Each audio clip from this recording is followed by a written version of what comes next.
بسم الله الرحمن الرحيم. على بركة الله نكمل محاضرتنا حول موضوع الفورير ترانسفورم.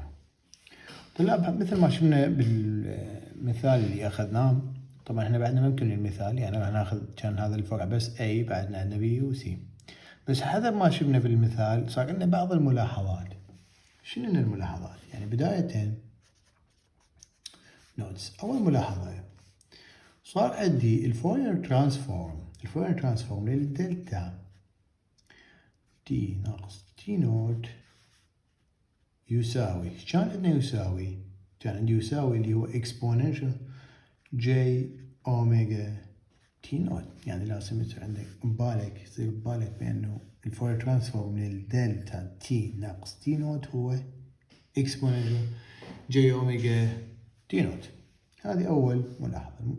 الملاحظة الثانية، الفورير ترانسفورم انفيرس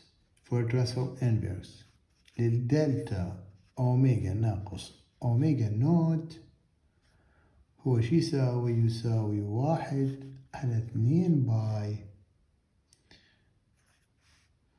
تكامل من ماينس انفينيتي للانفينيتي دلتا اوميجا ناقص اوميجا نوت، نفس هذا نجيبها هنا، اوميجا ناقص اوميجا نوت في اكسبوننشال. انا مجرد طبقت القانون مال انفيرس فورير ترانسفورم انفيرس جي اوميجا تي دي دبليو. هنا شو راح يساوي عندي؟ يا طلاب، الناتج مالتي هو عبارة عن اكسبوننشال جي اوميجا نوت تي على 2 باي. يعني خلي ببالك لما يريد الفورير ترانسفورم انفيرس الدلتا اوميجا ناقص اوميجا نوت هو ناتج اكسبوننشال جي اوميجا نوت تي على 2 باي. زين، ثالث نقطة طارت عندنا الفورير ترانسفورم المن للدلتا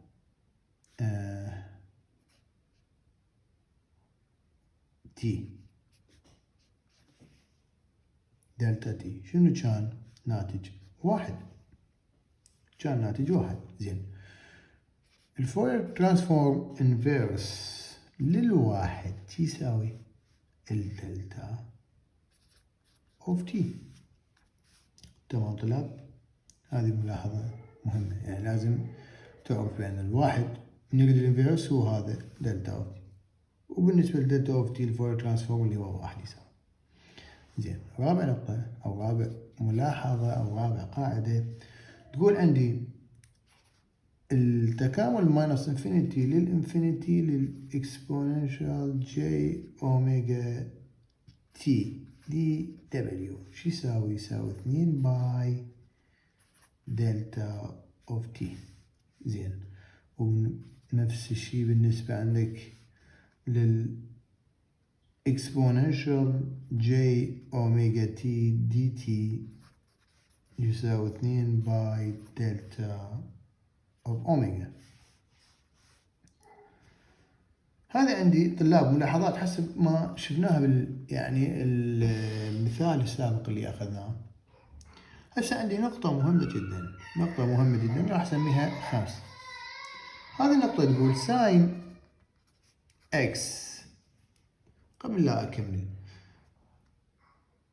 من تجيني بالفورير ترانسفورم التريجومتريك أو المعادلات الجيبية، شلون أحولها للأسية؟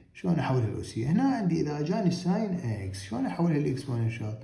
تساوي إكسبوننشال جي إكس ناقص إكسبوننشال ماينس جي إكس على اليمين على 2 جي.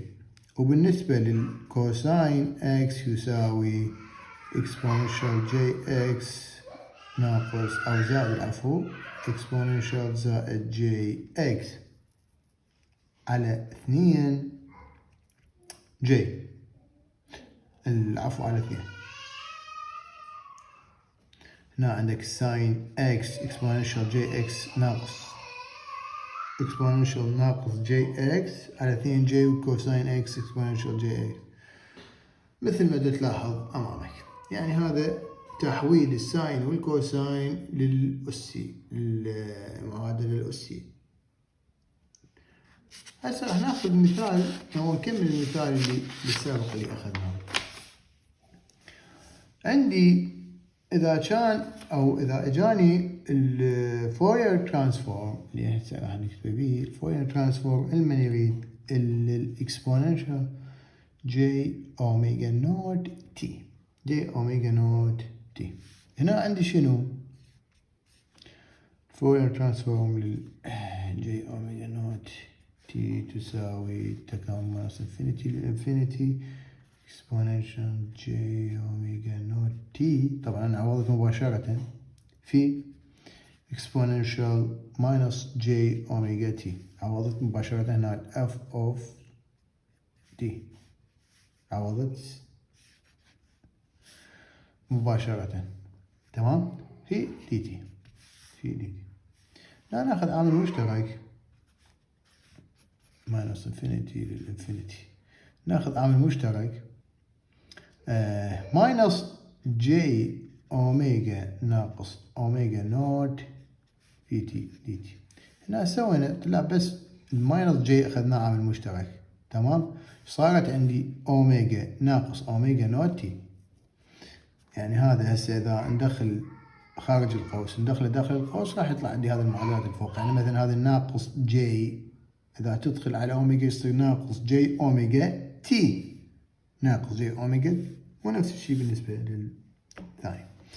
هنا ايش راح يساوي طلاب؟ هنا الناتج مالته 2 باي دلتا اوميجا ناقص اوميجا نوت، 2 باي دلتا اوميجا ناقص اوميجا نوت. زين، اذا اجاني هنا بالمثال هنا ماينس، هسه هنا زائد، بس اذا اجاني ماينس هنا الناتج مالتي راح يكون اوميجا زائد اوميجا نوت، اوميجا زائد اوميجا نوت. تمام طلاب؟ اذني يعني راح يصير ستاندرد، يصير ستاندرد عندك. يعني لازم تعرفن التحويلة الاكسبوننشال جي اوميجا نوت تي هذا، والماينس هذا راح يصير عندك زائد. يعني هسه راح نكمل مثلا بهذا السي. شوف هنا ايش يريد الكوساين اوميجا نوت تي، تمام. هذه عندي بالجيبية. شلون احولها للأسية طلاب؟ شلون احولها للاكسبوننشال؟ حسب ما اخذنا بالملاحظة الخامسة قبل شوية. هنا الاكسبوننشال احولها حسب ما موجود هنا. ايش تساوي عندي هذه؟ طبعا هنا يريد شنو؟ الفوير ترانسفورم. بداية انا احولها للاكسبوننشال حسب ما موجود عندي. هنا مكان الاكس شنو؟ اوميجا نوت تي، فاذا نعوض مكان الاكس اوميجا نوت تي مثل ما موجود. هذه شو يقول عندي؟ اكسبوننشال جي الاكس شنو؟ اوميجا نوت تي زائد اكسبوننشال، هنا عندك زائد جي اوميجا نوت تي. تمام طلاب؟ على اليمين على 2 على 2. طلاب لا، هنا عندك ماينس، المفروض ناقص جي، ونفس الشيء هنا، نفس الشيء هنا جي اكس زائد اكسبوننشال ماينس جي اكس، ونفس الشيء هنا اكسبوننشال زائدا اكسبوننشال ماينس جي اوميجا نوت دي على 2. تمام. هسه حسب هذا اللي صار عندي، حسب هذا اللي الناتج اللي صار عندي، شو راح اسوي؟ راح مجرد انه يعني هو يريد الفوير ترانسفورم من للكوساين اوميجا نوت تي، تمام، يساوي الفوير ترانسفورم exponential j اوميجا نوت تي زائد اكسبوننشال ماينس جي اوميجا نوت تي على اليمين على 2. تمام. هسه شنو اللي يصير عندي؟ راح يساوي مجرد انه يعني اقسم اللي موجود عندي. يعني ليش اني هنا عندي فورير ترانسفورم وهنا عندي تحويل الفورير ترانسفورم، فحتى للتسهيل عملية الحل اقسم المعادلة اللي عندي، ويصير عندي فورير ترانسفورم المن. طبعا هنا راح يكون عندي نصف، هذا النصف تصير ويا الاكسبوننشال الاولى ونصف ويا الاكسبوننشال، فهنا نصف فورير ترانسفورم اليمن المن للجي اوميجا نوت تي. تمام. زائد نصف فورير ترانسفورم المن لاكسبوننشال ناقص جي اوميجا نوت تي. تمام طلاب. هسه ايش راح اسوي؟ المثال اللي اخذناه حاليا يعني قبل ثواني كان عندي اكسبوننشال زائد جي اوميجا نوت تي. شنو الناتج مالته؟ هذا. فاني مباشرة راح صيغة ثابتة تصير عندي الاكسبوننشال جي اوميجا نوت تي الفورير ترانسفورم مالته اللي هو 2 باي دلتا اوميجا ناقص، فهذا هنا زائد وهنا زائد، راح يصير عندي النصف اللي هي موجودة هنا تحويلها شنو؟ الفورير ترانسفورم في 2 باي دلتا اوميجا ناقص اوميجا نوت. تمام. زائد نفس الشيء هنا نصف، هنا عندي ماينس. اذا هذه ماينس شو راح يكون عندي؟ راح يكون عندي زائد، راح تكون عندي هذه زائد، ففي 2 باي دلتا اوميجا زائد اوميجا نوت.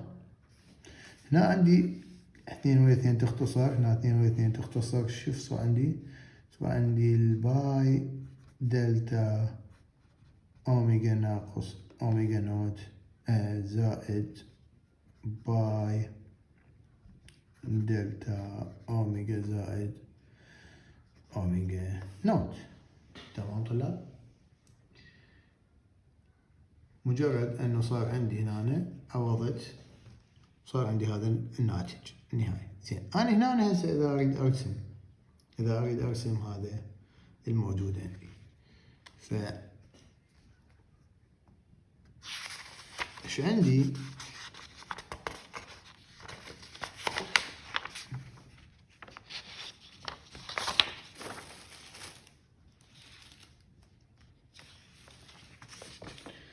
إذا أريد أرسم، شوف عندي أوميجا نوت تمام سالب وأوميجا موجب وأوميجا نوت سالب. هنا الأوميجا، هنا عندي أوميجا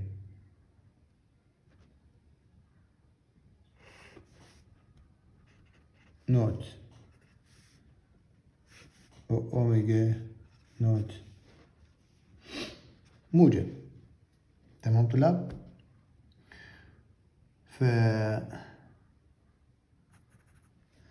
هذا طبعا بدلالة مو التايم، هنا بدلالة ليش الأوميجا، لأن احنا عندنا هنا فريكونسي ما عندنا تايم. زين هنا الأوميجا هنا ايش قد قيمة الدلتا باي؟ هنا باي قيمتها باي، ونفس الشيء بالنسبة للسالب، اثنيناتن قيمتهن باي. شوف هنا قيمتها باي،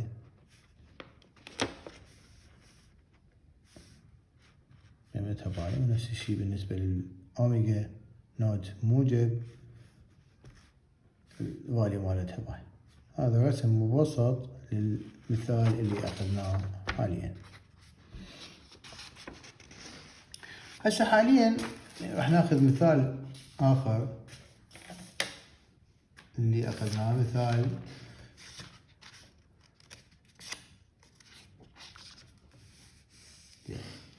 هسه شو اللي عندي؟ إن هذا المثال example يقول derive the Fourier transform of n single parts of the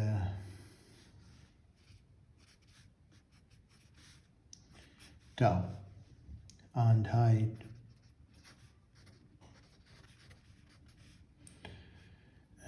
A. هذا شلون؟ مثل ما راح تشوف برسم.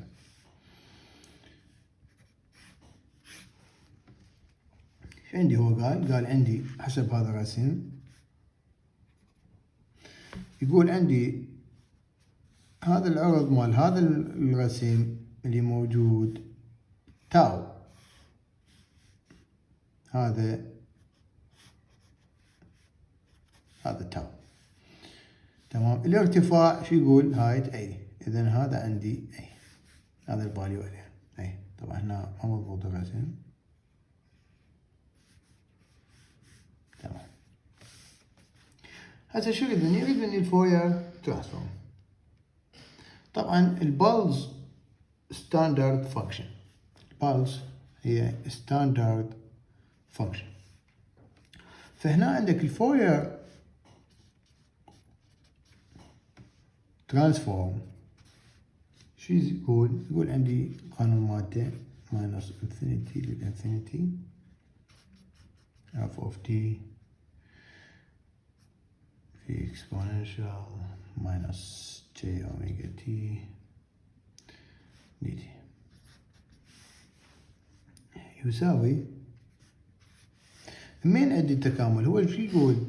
يقول لي العرض مال هذا الرسم مالتي اللي هو التاو، فالتاو صايره يعني من بداية الرسم إلى نهاية الرسم، من بداية إلى النهاية.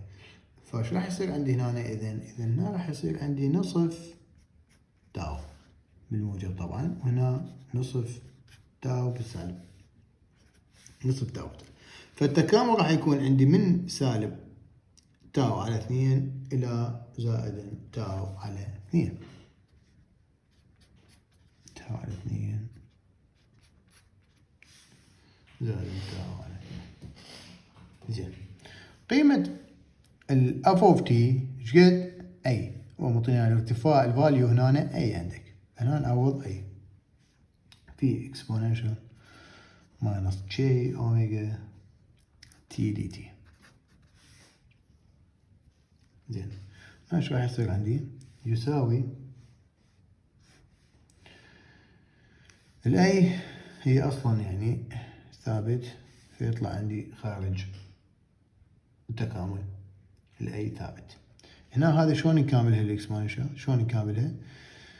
نكاملها المعاملة تي شنو؟ جي اوميجا، جي او ماينس جي اوميجا. ماينس جي اوميجا ايش يصير عندي؟ يصير عندي خارج التكامل، يعني 1 على ماينس جي اوميجا، 1 على اللي هو اي هنا مكانها 1، فراح يصير عندي جي اوميجا والماينس يصير عندي هنا في الاكسبوننشال اللي هو ماينس جي اوميجا تي، تكامل من ماينس تاو على زائد تاو نصف. زين، هسه عندي راح يساوي طبعا هذا يطلع خارج قوس جي اوميجا، افتح قوس هنا بالبداية اعوض تاو على 2 وبعدين زائدا تاو على 2 حسب ما موجود هنا. زين، نبدأ نعوض.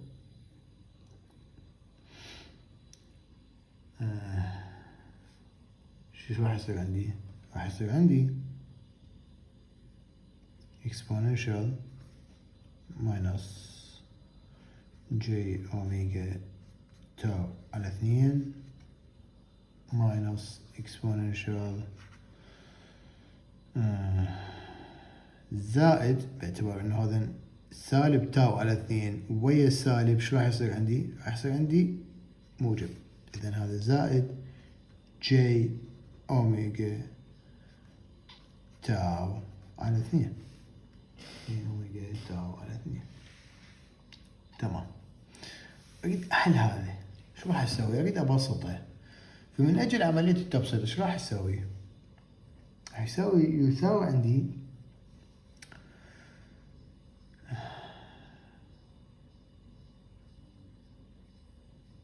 عندي هنا طلاب، شو راح اسوي؟ راح اضرب واقسم على 2، يعني هنا في 2/2. تمام. ما راح تأثر عندي على المعادلة. ايش راح يصير عندي؟ ماينس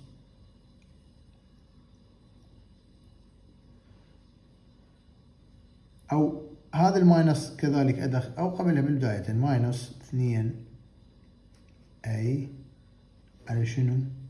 على اوميجا. وش راح ادخل؟ راح ادخل الجي هنا، راح ادخل الجي داخل القوس.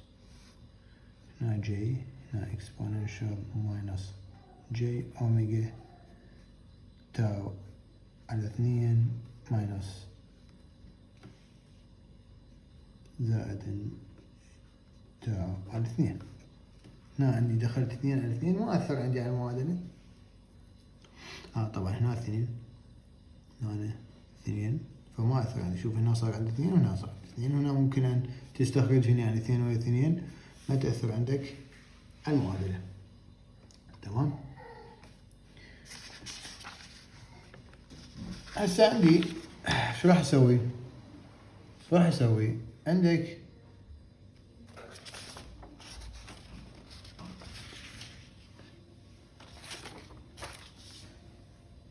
احنا حتى نتواصل مع المثال. هنا السالب اللي موجود هنا ادخله على القوس. هنا السالب اللي موجود عندي راح ادخله على القوس. راح يصير عندي 2A على اوميجا. السالب دخل، شو راح يصير عندي؟ راح يصير عندك هذا السالب، هذا سالب، وهذا موجب. 2J سالب اكسبوننشال سالب جي اوميجا تاو على 2 زائد اكسبوننشال جي اوميجا تاو على 2.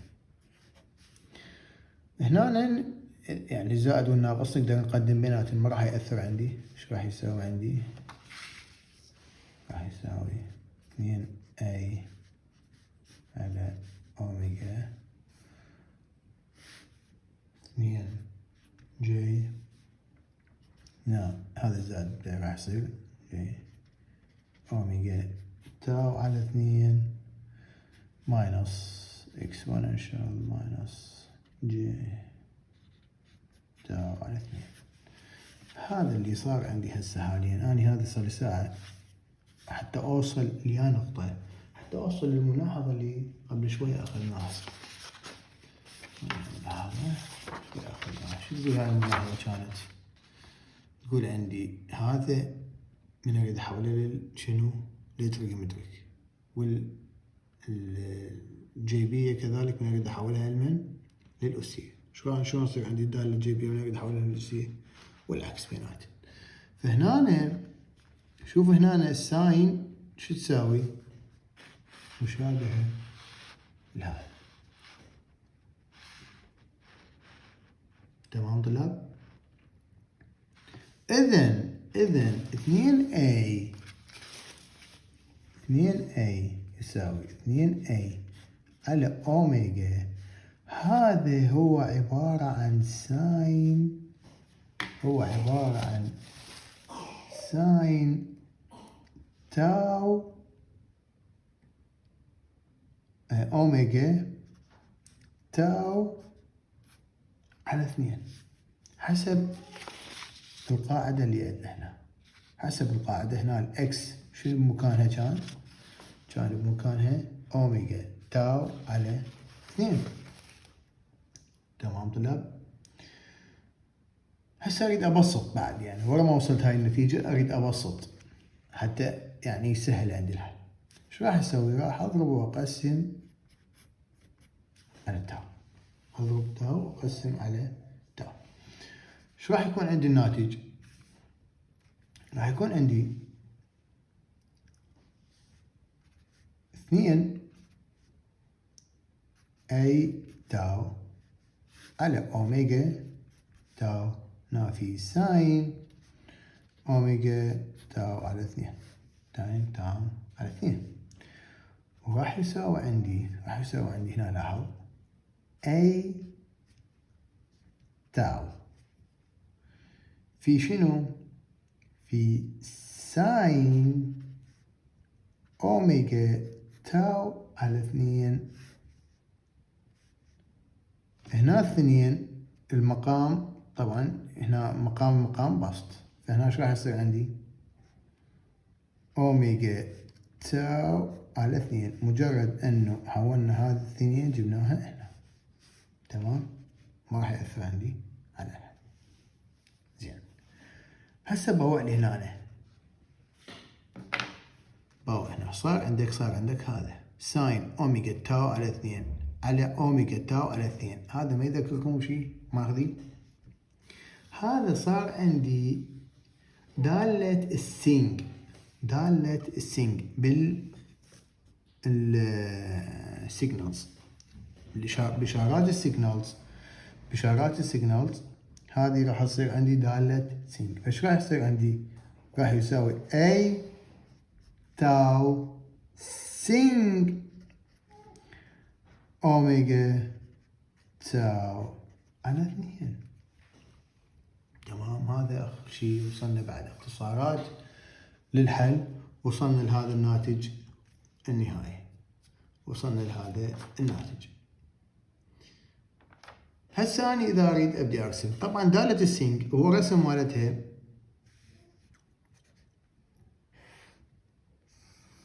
زين. أنا هنا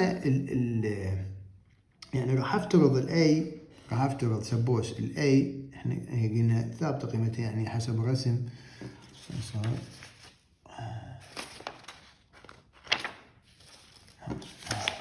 رسم هذا الأي، فرضا هذا الارتفاع هو 10، يعني كمثال 10 سبوس، والتاو هو 2. التاو يعني هذا العرض بيناتهم هو الفاليو مالته 2، تمام؟ يعني هنا 1 وهنا 1 ماينس 1. فإذا التاو هنا 2، هذا ايش راح يصير عندك؟ هنا 10 في 2 20، تمام؟ 10 في 2 20. إذا ارتفاع السينج مالتي هو 20، لأنه 10 في هنا أي في تاو 20، تمام؟ زين، الرسم ايش راح يصير عندي؟ رسم السينج هو عبارة عن ثابت تقريبا، يعني هذا هو السينج.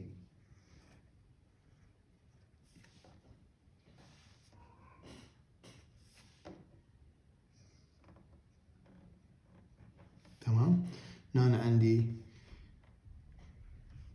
الباي، هنا عندي 2 باي 3 باي والى اخره. هو نفس الشيء هنا، نفس الشيء هنا ماينس باي ماينس 2 باي 3 باي والى اخره. هذا الرسم حسب ما شفنا. فمثل ما تلاحظون طلاب، هذا المثال، هذا الرسم باي. طيب هسه حاليا راح ناخذ مثال الآخر. المثال يقول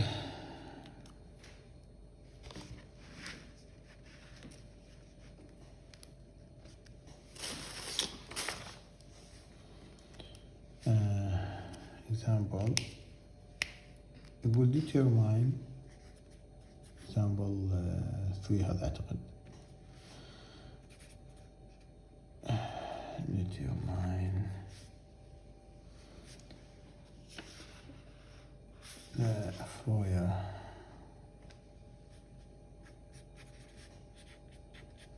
transform of the function.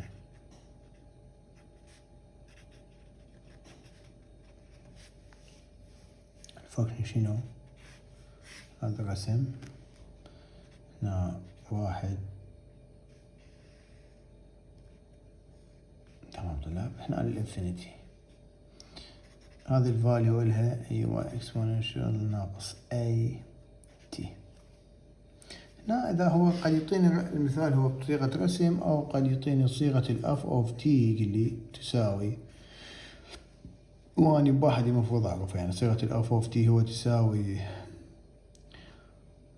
exponential ناقص a t إذا كانت شنو؟ شوف هنا t، شوف هنا t شنو؟ تساوي صفر، نص صفر، نص صفر فما فوق، قبل الصفر قيمة ال f of t صفر، يعني إذا كانت من الصفر ال t أقل من الصفر قيمة ال f of t صفر، إذا كانت أكبر من الصفر شنو؟ إذا كانت تساوي exponential a ناقص t، فإذا ال t إذا أكبر من نص زيرو راح يكون عندي هذا الناتج، وتكون صفر إذا كانت t هي أصغر من زيرو. زين، مثال بسيط طلاب، Fourier Transform يساوي مجرد أن نعوض بيناتهن انفينيتي ماينس انفينيتي ال f of t دوت exponential ماينس j أوميجا t dt. هنا يساوي عندي تكامل من الصفر، شوف التكامل مالتي من الصفر للانفينيتي، من الصفر للانفينيتي. نعوض بمكان f of t شنو؟ exponential ناقص a t دوت ناقص j أوميجا t dt. هنا شو راح نسوي؟